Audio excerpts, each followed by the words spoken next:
Hi baby lovers, and welcome to Baby's Kitchen. Come join me.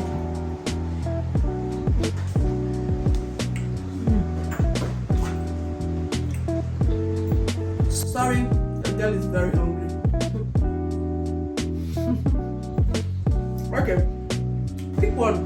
So on today's episode, we are going to be making chicken sauce with white rice.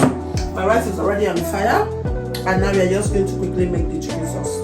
So on the list of the ingredients, we have our chicken, our pepper, our fresh tomato, our onions, green pepper, yellow pepper, red pepper, ginger, garlic, salt, spices, seasoning, black pepper, bay leaves, and cinnamon powder.